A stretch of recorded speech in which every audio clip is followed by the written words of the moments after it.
नमस्कार। आज हम लोग जो 8 क्लास की हिस्ट्री के एनसीईआरटी है उसका चैप्टर नंबर 3 देख रहे होंगे। और चैप्टर नंबर 2 में हम लोगों ने देखा हुआ है कि कैसे कंपनी भारत में ट्रेडिंग के लिए आती है, व्यापार के लिए आती है और धीरे धीरे वो क्या करती है कि यहाँ का शासक बनती है। और इस चैप्टर का जिसका हेडिंग है ग्रामीण क्षेत्रों पर शासन चलाना, इस चैप्टर में बेसिकली बताया गया है कि किस तरीके से अंग्रेज अपने शासन को इंडिया में कंसोलिडेट करते हैं। और सारे ये फैक्ट्स हम लोग आपको बताएंगे अपकमिंग बीपीएससी या अन्य पीसीएस और यूपीएससी एग्जाम के प्रोस्पेक्टिव से। और इसका हाईलाइटेड जो पीडीएफ होगा ना, वो आप हमारे टेलीग्राम ग्रुप से ले सकते हैं। पहली चीज देखिए क्या लिख रख रहा है कि 1765 को मुगल बादशाह ने ईस्ट इंडिया कंपनी को बंगाल का दीवान तैनात किया। इसकी एक छोटी सी कहानी है, पहले थोड़ा उसको जानेंगे।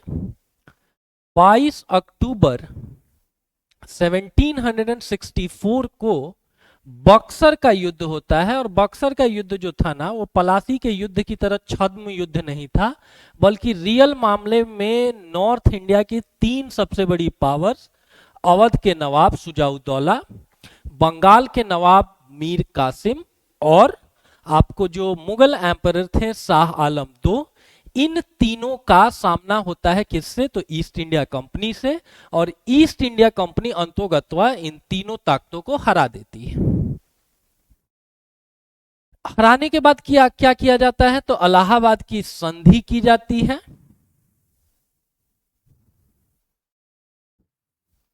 और इलाहाबाद की संधि के अंतर्गत जो अवध का नवाब था, उससे क्या एक्सपेक्ट किया जाता है कि भैया पहली चीज तो तुम 50 लाख रुपया कंपनसेशन दो, क्योंकि तुम हम लोगों के खिलाफ युद्ध लड़े, तो उस जो युद्ध है उसकी जो आर्थिक लागत है उसका वहन तुम ही को करना पड़ेगा। और दूसरा, तुमको अपने अवध साम्राज्य के 2 महत्वपूर्ण जिले, एक तो खुद इलाहाबाद और दूसरा कड़ा, इलाहाबाद और कड़ा, ये 2 जिले तुमको हमको दे देने हैं। इन शर्तों पर संधि की जाती है किसके साथ? तो अवध के नवाब के साथ। बच गया दूसरा व्यक्ति कौन सा? डेट मीन्स कि जो मुगल एम्परर थे शाह आलम द्वितीय। शाह आलम द्वितीय कोई बहुत स्ट्रॉन्ग मुगल रूलर नहीं थे। आखिरी जो मुगल स्ट्रॉन्ग राजा था वो औरंगजेब था। और उसकी धर्मांधता के कारण क्या हुआ था कि मुगल जो साम्राज्य है 1707 में उसकी मृत्यु के बाद डिसइंटीग्रेट कर गया था। और शाह आलम द्वितीय का इस देश में मात्र सांकेतिक महत्व रह गया था। इसीलिए उस व्यक्ति के साथ अंग्रेज इस चीज का करार करते हैं कि तुम हमको बंगाल की, बिहार की और उड़ीसा की क्या दे दो? तो जमींदारी दे दो या दीवानी राइट्स दे दो। दीवानी कहने का मतलब कि उन जगहों से जो भी भू राजस्व की वसूली होगी वो हम करेंगे और उसमें से एक बड़ा हिस्सा रख के एक छोटा सा हिस्सा तुम तक भी पहुंचाएंगे। ठीक है। तो 1765 की ये जो कहानी लिख रखी है ना, उसमें वही बताया गया है कि 1765 को मुगल बादशाह ने ईस्ट इंडिया कंपनी को बंगाल का दीवान तैनात किया। और 1765 से लेकर के 1772 तक के कालखंड को बोला जाता है द्वैध शासन का दौर, जब बंगाल पर, और उस समय के बंगाल में अभी का बिहार और उड़ीसा दोनों इंक्लूडेड था, उस समय के बंगाल पर द्वैध शासन का काल बोला जाता है 1765 से लेकर 1772 तक। द्वैध शासन कहने का मतलब दोहरा शासन। जो दीवानी राइट्स थे वो अंग्रेजों के पास थे, पैसा रुपया कलेक्शन का काम अंग्रेजों ने अपने लिए रख रखा था। और दूसरा एक राइट होता था निजामत, जिसको बेसिकली आप लॉ एंड ऑर्डर के तौर पर समझ सकते हैं। तो लॉ एंड ऑर्डर का जिम्मा अंग्रेजों ने अपने सर पर नहीं लिया, इसके लिए बंगाल के जो लोकल नवाब थे उन्हीं के ऊपर ट्रस्ट किया गया।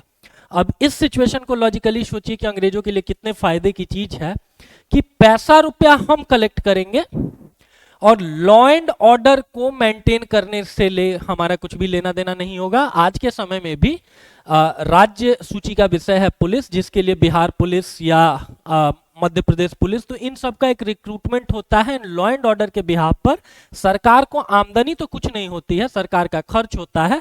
तो ये अंग्रेजों ने बहुत दिमाग लगा करके ये काम किया कि भैया लॉ एंड ऑर्डर तुम लोग मेंटेन करोगे और पैसा कलेक्शन का काम हम लोग कर रहे होंगे। ठीक है। तो यहां तक की कहानी हम लोगों को समझनी है। उसके बाद की कहानी यहां पर दे रखा है कि 1765 को मुगल बादशाह ने ईस्ट इंडिया कंपनी को बंगाल का दीवान नियुक्त किया, और इसमें इस लाइन को भी समझेंगे कि उस समय के बंगाल में अभी का उड़ीसा और बिहार दोनों इंक्लूडेड है। एक चीज।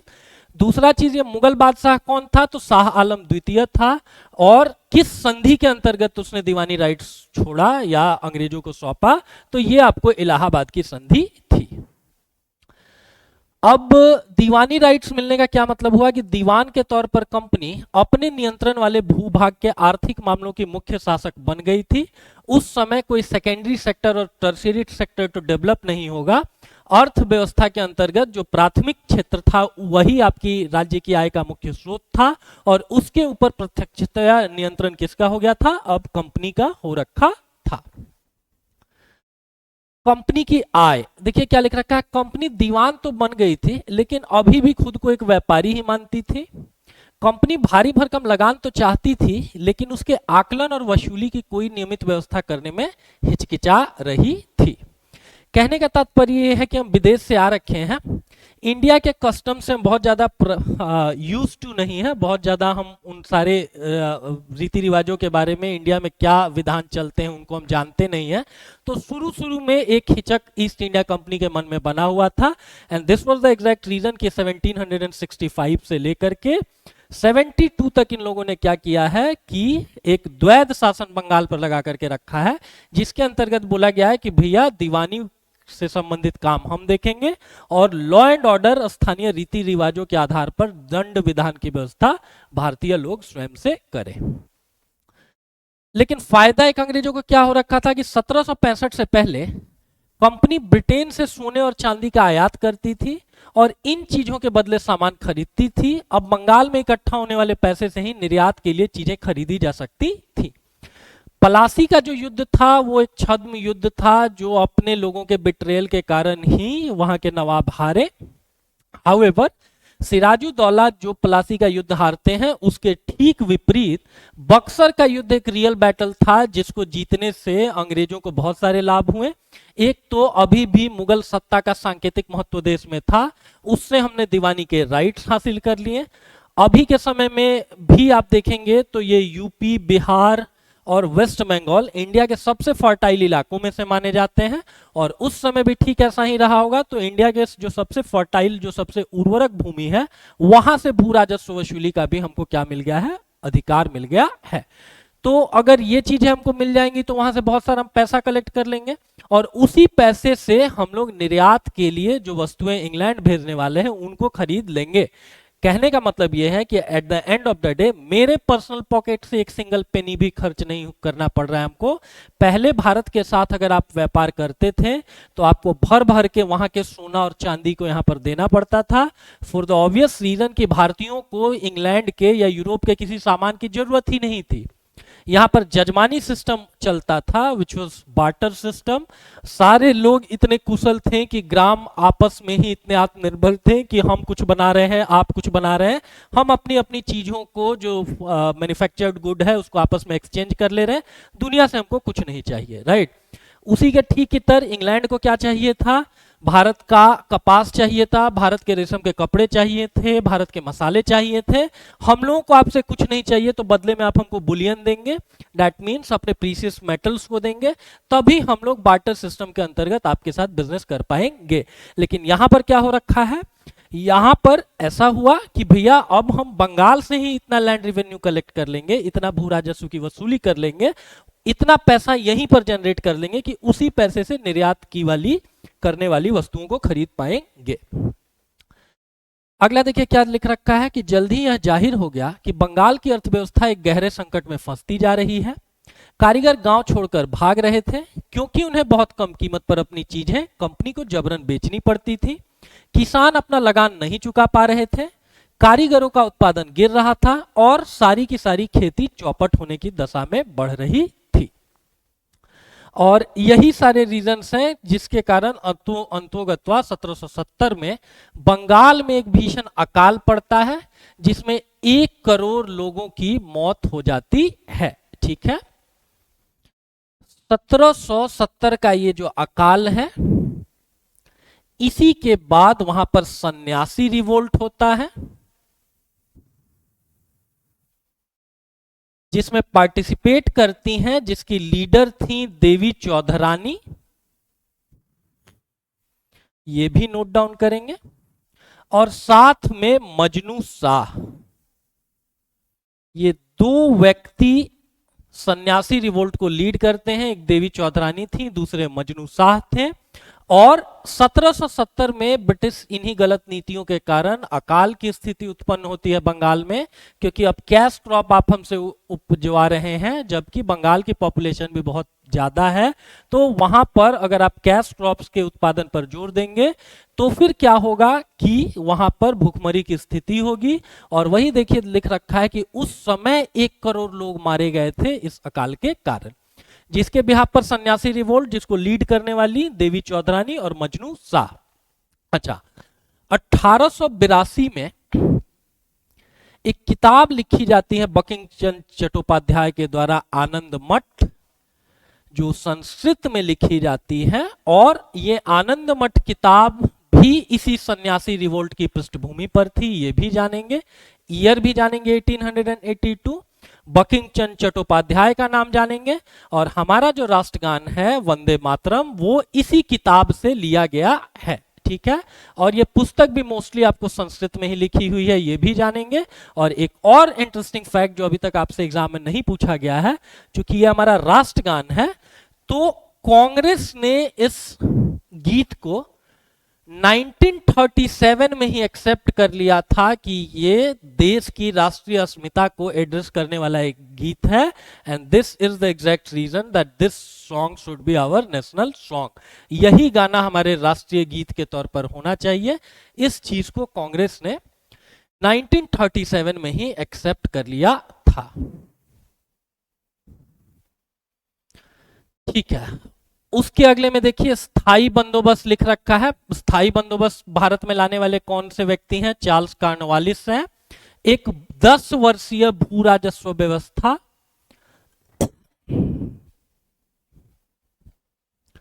1790 में कॉर्नवालिस लेकर के आता है। और इस 10 भूवर्षीय राज्य व्यवस्था के फायदे उसको दिख जाते हैं 1793 में। और इसीलिए 1793 में ही इस व्यवस्था को स्थायी बंदोबस्त का नाम दे दिया जाता है कि अब इस पूरे इलाके में एक लंबे कालखंड तक, एक लंबे स्थायित्व कालखंड तक यही आपको रीति रहेगी, जिसके आधार पर जमींदार क्या करेंगे? भू राजस्व की वसूली करेंगे। उसमें से 1/11वां हिस्सा खुद लेंगे और 10/11वां हिस्सा किसको दे रहे होंगे? ईस्ट इंडिया कंपनी को दे रहे होंगे। तो एग्जाम में पूछे स्थायी बंदोबस्त के लिए किसको जाना जाता है? चार्ल्स कॉर्नवालिस को। और यह भी आपसे पूछा जा सकता है कि इस व्यक्ति की कब्र कहां पर है, तो इस व्यक्ति की कब्र है गाजीपुर में। 1790 में 10 वर्षीय व्यवस्था लागू की गई और इसको स्थायी स्वरूप दिया गया इन ईयर 1793।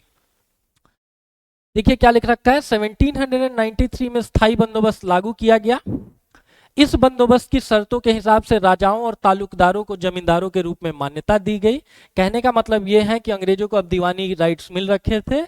अब खुद घर घर जाकर के टैक्स कलेक्ट करने से अच्छा इन्होंने समझा कि चूंकि ये फर्टाइल लैंड थे, यहाँ पर बड़े बड़े जमींदार, बड़े बड़े सेठ लोग उपस्थित थे, तो इन्हीं को क्यों नाम कॉन्ट्रैक्ट दे दे, पेटी कॉन्ट्रैक्ट दे दे कि ये लोग टैक्स कलेक्ट करे, उसमें से इतना हिस्सा अपने पास रख ले, बचा हुआ हिस्सा 10/11 हमको दे दे। उन्हें किसानों से लगान वसूलने और कंपनी को राजस्व चुकाने का जिम्मा सौंपा गया। उनकी ओर से चुकाई जाने वाली राशि स्थायी रूप से तय कर दी गई। And this is the exact reason कि इस व्यवस्था का नाम रखा गया है स्थायी बंदोबस्त, ठीक है। और इसका सीधा सा मतलब यह था कि भविष्य में इस दर में कभी भी इजाफा नहीं किया जा सकता था। And this is the exact reason कि एक जो फिक्स रेट कर दिया गया, उससे अधिक क्या करते थे कि जो जमींदार हैं वो वसूल लेते थे। अगर लेट से बोला गया कि इस जमीन से 100 किलो आपको अनाज, या लेट से 110 किलो अनाज वसूलना है, तो उस 110 किलो में से 1/11वां हिस्सा, दैट मीन्स 10 किलो जमींदार के पास जाएगा और 100 किलो जाएगा अंग्रेजों के पास। हाउएवर जमींदार लोग यहाँ के इतने दुष्ट हैं कि वो इसी के ऊपर 50 किलो 60 किलो 70 किलो और भी आपको क्या करते थे, खाद्यान्न का संग्रह कर लेते थे कर के तौर पर। अब हुआ ये कि लेट से 110 किलो की जगह हम क्या किए, 220 किलो वसूल लिए, आम जनता पर जुल्म किए और भी ज्यादा उनसे टैक्स वैक्स लिए, भू राजस्व लिए और 220 किलो वसूल लिए। इसमें से 100 किलो तो हम दिए अंग्रेजों को, उस 110 किलो में से 10 किलो मेरे पास था ही, और जो एक्स्ट्रा 110 किलो हम शोषण करके वसूले हैं ये भी मेरे पास रह जाएगा। And this was the exact reason कि बंगाल के जमींदार दिन प्रतिदिन बहुत संपन्न होते जाते हैं। भारत के प्रोमिनेंट नेताओं में से कौन सा वो व्यक्ति है जिसने जमींदारी प्रथा का समर्थन किया, ये भी एग्जाम में पूछते हैं, तो आपको पता होना चाहिए राजा राम मोहन राय साहब है, या इवन आरसी दत्त साहब ने भी सपोर्ट किया हुआ है। और ये भी जानेंगे कि भारत के लगभग 19% क्षेत्रफल पर इस पूरे सिस्टम को लागू किया गया, जमींदारी सिस्टम को लागू किया गया, और ये लागू किया गया था बंगाल में, और उस समय के बंगाल में अभी का उड़ीसा और बिहार भी सम्मिलित है।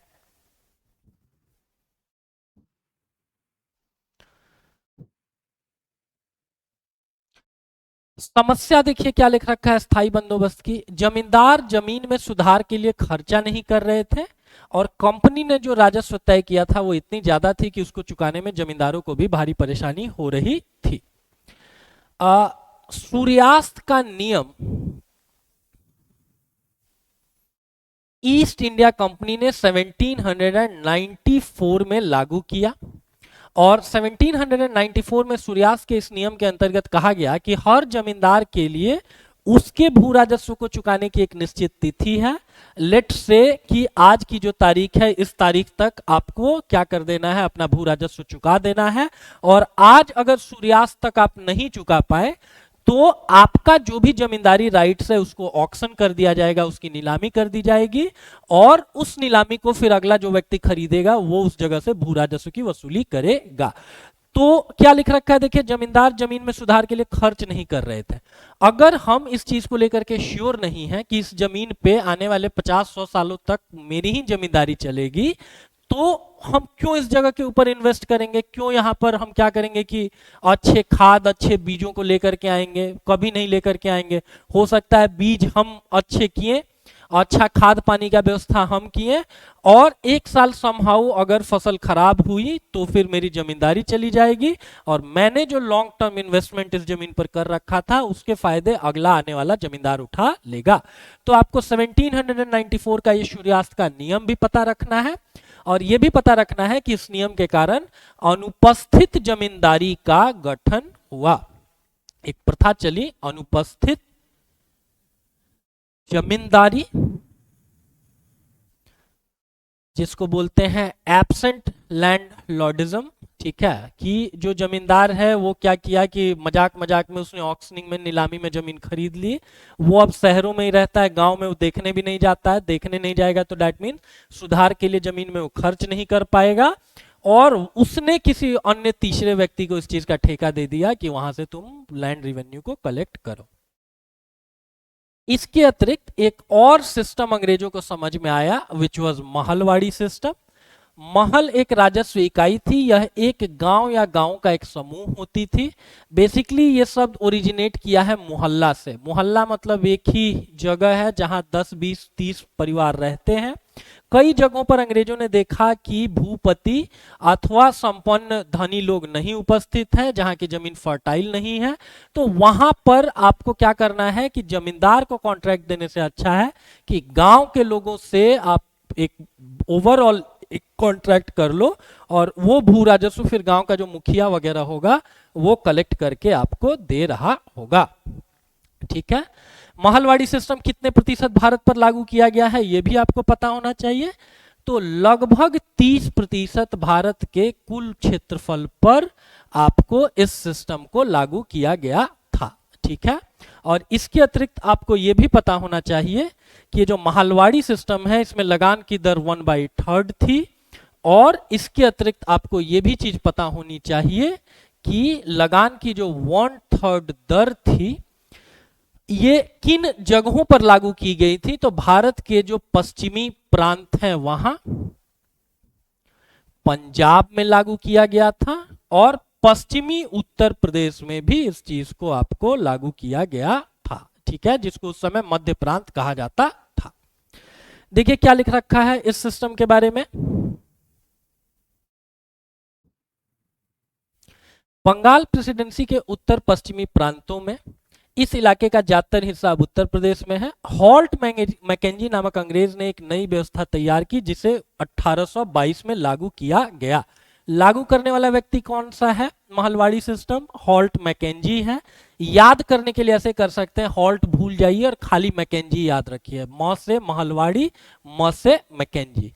किस ईयर लागू किया गया? 1822 में। उसका विश्वास था कि गांव एक महत्वपूर्ण सामाजिक संस्था है और उसको बचाए रखना चाहिए। उसके आदेश पर कलेक्टरों ने गांव-गांव का दौरा किया, जमीनों की जांच की, खेतों को मापा और विभिन्न समूहों के रीति रिवाजों को दर्ज किया। गांव के एक एक खेत के अनुमानित राजस्व को जोड़कर हर गांव या ग्राम समूह महल से वसूला जाने वाला राजस्व का हिसाब लगाया और इस राजस्व को स्थायी रूप से तय नहीं किया गया था, बल्कि उसमें समय समय पर संशोधनों की गुंजाइश रखी गई थी। और गांव के मुखिया को इस चीज का जिम्मा सौंप दिया गया कि पूरे गांव का टैक्स कलेक्शन आपको ही करना है। ये इतने बड़े पैमाने पर मापचित्र वगैरह बनाए गए हैं एक एक गांव के। इन सबको किया गया है मार्टिन बर्ड के नेतृत्व में और इसीलिए नॉर्थ इंडिया में भू राजस्व व्यवस्था का जनक इस व्यक्ति को, या मापचित्रों का जनक इस व्यक्ति को माना जाता है, मार्टिन बर्ड को मापचित्रों का जनक नॉर्थ इंडिया में, फॉर द ऑब्वियस रीजन कि इसी व्यक्ति ने क्या किया है कि बड़े पैमाने पर ये मापचित्रों वगैरह को बनाने का काम किया है और पूरे भारतवर्ष के लगभग 30% हिस्से पर यह सिस्टम लागू किया गया था।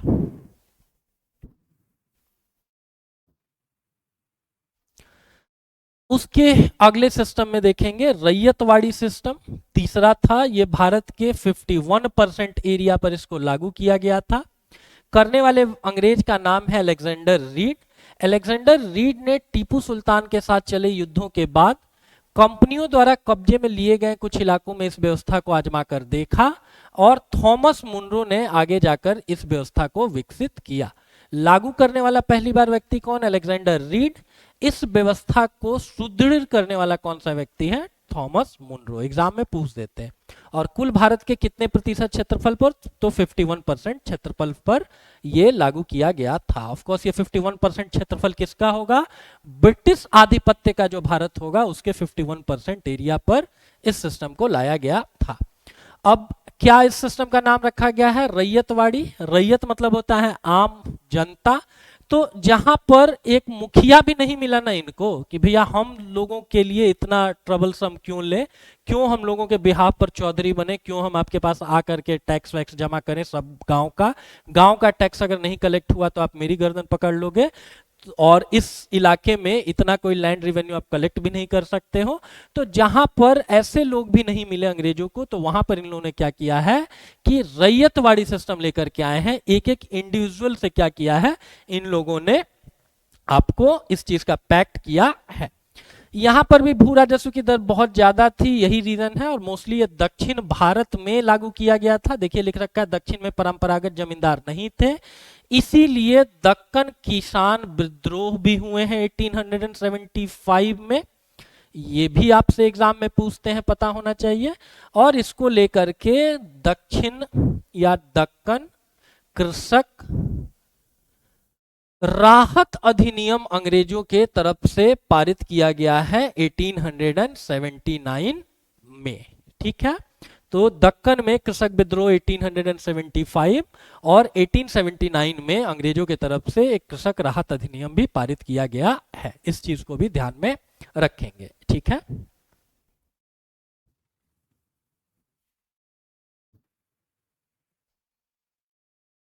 मुनरो का ऐसा मानना था कि अंग्रेजों को पिता की भांति किसानों की रक्षा करनी चाहिए, उसको एक बार मार्क करेंगे। हाउएवर सब कुछ ठीक नहीं था क्योंकि अधिकारियों ने बहुत ज्यादा राजस्व तय कर दिया था। This was the exact reason कि 1875 में वहां पर रिवोल्ट होते हैं। अब यूरोप के लिए फसलों में आ जाइए। पहला चीज तो देखेंगे कि अफीम और नील की खेती पर पूरा जोर दिया जाता था। अफीम वगैरह की खेती बिहार में और बंगाल के कुछ प्रोविंसेस में क्या की जाती थी, करवाई जाती थी, और इसका बड़े पैमाने पर बिजनेस पूरी दुनिया के साथ किया जाता था। इवन चाइना के में ये लोग तस्करी करते थे अफीम की, और इसी चीज को लेकर के वहां के राजवंश ने जब इस चीज को आपत्ति दर्ज की, तो चीन और ब्रिटिश अफीम युद्ध होते हैं। चीन ब्रिटिश ओपियम युद्ध उसको बोलते हैं, अफीम युद्ध बोलते हैं। कितने हुए हैं, तो 2 हुए हैं। एग्जाम में कभी कभी आपसे पूछ दिया जाता है इनका कालखंड। पहला हुआ है 1839 से 1842 तक, और दूसरा हुआ है 1856 से 1860 तक। ठीक है। क्यों हुआ है, क्योंकि वहां के लोगों को तस्करी की जाती थी, किस चीज की, अफीम की। बदले में अंग्रेज क्या करते थे ना, कि वहां से चाय और रेशम का आयात करते थे, फिर फर्दर उसको क्या कर लेते थे, निर्यात कर देते थे यूरोपियन कंट्रीज को। तो अंग्रेजों को जैसे इंडियंस के साथ चीजें समझ में आई ना, कि अपना सोना और चांदी इंडियंस को देने से अच्छा है ना कि यहीं के लोगों के रिवेन्यू से हम क्या करें ना, यहीं के लोगों को पे आउट करें। सिमिलरली अंग्रेज वहां के बारे में भी क्या सोचते हैं ना, कि वहां के लोगों को अफीम की आदत डला देते हैं, उनसे हम लोग चाय सस्ते दर में खरीदेंगे, रेशम सस्ते दर में खरीदेंगे, और फिर हम क्या करेंगे कि उसके बदले पैसे के तौर पर ओपियम ही उनको थमा देंगे। और एक बार ओपियम की आदत लग गई तो फिर वो आदमी औने पौने दाम में अपनी चीजों को बेचेगा, राइट। कार्ल मार्क्स का एक स्टेटमेंट भी है कि religion is like opium to the masses. Karl Marx का कहना है कि धर्म व्यक्ति के लिए अफीम के नशे की तरह होता है। ठीक है। कंपनी ने क्या किया, नील और अफीम की खेती करवाई।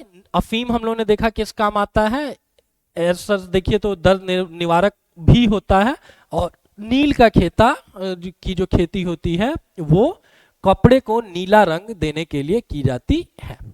लगभग 150 साल तक अंग्रेज देश के विभिन्न भागों में किसी न किसी फसल के लिए किसानों को मजबूर करते रहे।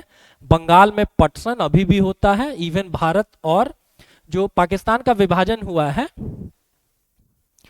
इस वाले बांग्लादेश वाले हिस्से में पटसन की खेती होती थी, जिसके लिए ज्योग्राफिकल कंडीशन चाहिए होता है कुछ 250 से लेकर के 300 सेंटीमीटर तक बारिश हो।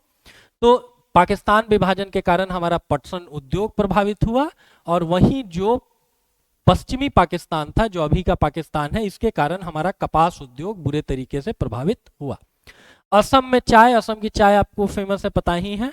संयुक्त प्रांत वर्तमान उत्तर प्रदेश, ये भी जानेंगे कि अंग्रेजों के कालखंड में उत्तर प्रदेश जो स्टेट है उसका नाम क्या था, संयुक्त प्रांत था, में गन्ना। पंजाब में गेहूं, महाराष्ट्र और पंजाब में कपास, और मद्रास में चावल उपजाने के लिए लोगों को फोर्स किया जाता था। नील के बारे में देखिए क्या लिख रखा है। नील का पौधा मुख्य रूप से उष्णकटिबंधीय इलाकों में ही उगता है। कहने का मतलब जो भी गर्म इलाके होते हैं, राइट। यूरोपीय कपड़ा उत्पादकों को बैगनी और नीले रंग बनाने के लिए वोड नामक एक और पौधे पर निर्भर रहना पड़ता था। वहां के लोकल क्लाइमेट में एक और पौधा जिसको अंग्रेज लोग उपजाते थे या यूरोपियन उपजाते थे, वो वोड था, और वोड वही काम करता था जो नील का है। हाउएवर उसकी जो क्वालिटी होती थी वो निकृष्ट होती थी। देखिए क्या लिख रखा है कि यूरोप के वोड उत्पादकों ने अपनी सरकारों पर दबाव डाला कि वे नील के आयात पर पाबंदी लगा दें। अगर वहां के लोग वोड का उत्पादन कर रहे हैं, जो कि शीतोष्ण कटिबंधीय फसल है, तो वहां के लोगों ने इस चीज के लिए दबाव डाला कि भाई क्यों हमारा बिजनेस खराब कर रहे हो, तुम क्या करो, नील को बैन कर लो। लेकिन कपड़े को रंगने वाले तो नील को ही पसंद करते थे, फॉर द ऑब्वियस रीजन कि नील से जो कलर मिलता था वो चमकीला मिलता था, जबकि वोड से मिलने वाला रंग बेजान और फीका होता था। वोड से जो कलर मिलता था नीला, वो फीका होता था। नया कपड़ा भी आप पहनेंगे तो लगेगा किसी से मांग करके पहन रहे हैं, right. And this was the exact reason कि नील का आपको क्या हुआ, मांग बना रहा।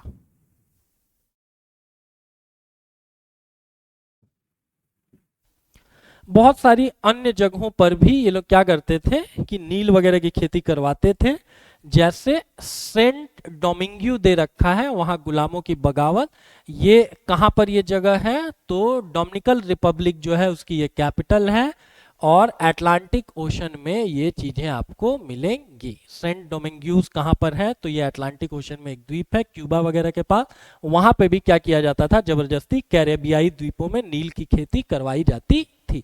जो इमेजेस वगैरह दे रखा होता है ना एनसीईआरटी में, कभी कभी इससे डायरेक्ट क्वेश्चन पूछ दिया जाता है, तो ये भी ज्योग्राफी के हिसाब से याद रखेंगे कि ये कहाँ पर है, कैरेबियाई द्वीप समूह में है। अच्छा, नील के बिजनेस में चूंकि इतना प्रॉफिट हो रहा था, अभी हम लोगों ने देखा कि वुड भी उसका एक समानांतर प्रोडक्ट था, हाउएवर उससे अच्छा रंग नहीं मिलता था तो लोग उसको प्रीफर नहीं करते थे।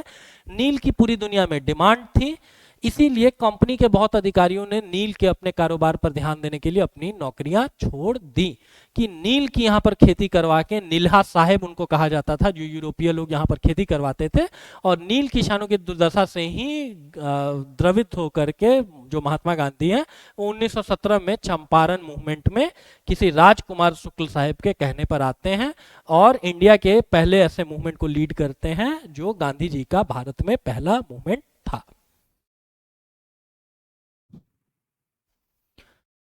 अगला देखिए क्या लिख रखा है, नील की खेती के लिए ना लोगों को यहाँ फोर्स किया जाता था, कर्जा लेने वाले रैयत को अपने कम से कम 25% जमीन पर नील की खेती करनी होती थी। क्योंकि लैंड रिवेन्यू रेट, भू राजस्व की दर हम इतनी ज्यादा कर रखे हैं कि आप उसको दे नहीं पाएंगे, उसको देने के लिए आपको सेठ महाजन या हम ही से फिर लोन लेना होगा, और हम आपको लोन इसी शर्त पर देंगे कि आपको 25% अपनी जमीन पर कम से कम नील की खेती करनी होगी। तो नील्हे साहेब ऐसे भी भारतीयों का शोषण करते थे। और भारत में नील के पौधे की कटाई अधिकांशतया कौन लोग करते थे, तो पुरुष करते थे। इसके अगले में जानेंगे कि नील के पौधे से पत्तियों को तोड़कर क्या किया जाता था, किण्वन की प्रक्रिया के द्वारा, फर्मेंटेशन की प्रक्रिया के द्वारा आपको रंग निकाला जाता था। फर्मेंटेशन, या इसके लिए एक और हिंदी में शब्द होता है खमीर उठना, भी फर्मेंटेशन का ही एग्जाम्पल है।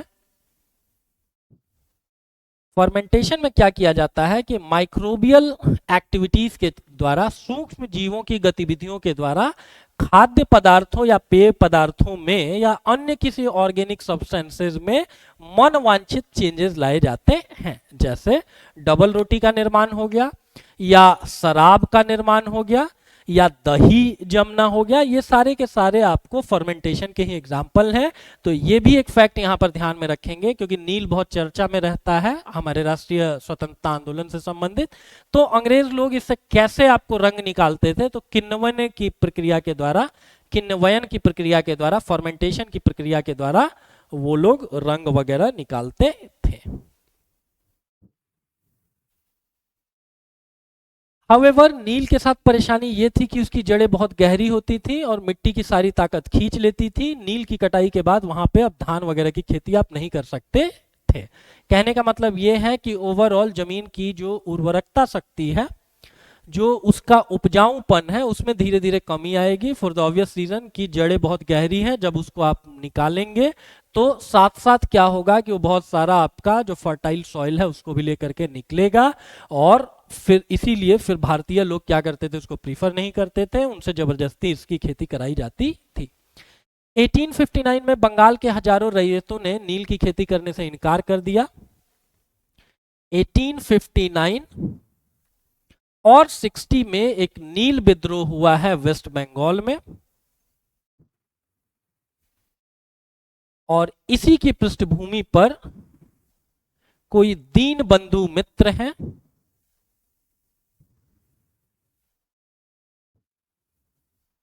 उन्होंने एक नाटक लिखा है जो यूपीएससी बाकी सारे पीछे बहुत बार पूछते रहते हैं, विच इज नील दर्पण।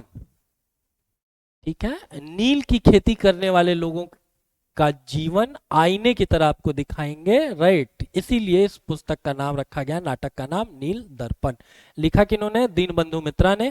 किस थीम के ऊपर है, तो इसी 1859 और 60 के जो नील की खेती करने वाले किसान हैं उनकी दुर्दशा, उनके विद्रोह पर आधारित है। 1857 की बगावत के बाद ब्रिटिश सरकार एक और व्यापक विद्रोह के खतरे से डरी हुई थी, इसीलिए अंग्रेजों ने तुरंत इस इशू को एड्रेस किया है और एक आयोग का गठन किया है, और इवन एक नोटिस ये जारी किया गया है कि रैयतों को नील के अनुबंध मांगने के लिए मजबूर नहीं किया जा सकता है। 2 साल पहले ही एक क्या हुआ है कि सिपाही म्यूटिनी हुई है, जिसके कारण अंग्रेजों को लगता था कि कभी भी भारत में एक और बड़ा विद्रोह हो जाएगा। तो अनरेस्ट को कंट्रोल करने के लिए क्या किया गया है कि इस चीज का नोटिस जारी किया गया है कि जबरदस्ती किसी से नील की खेती वगैरह नहीं करवाई जाएगी।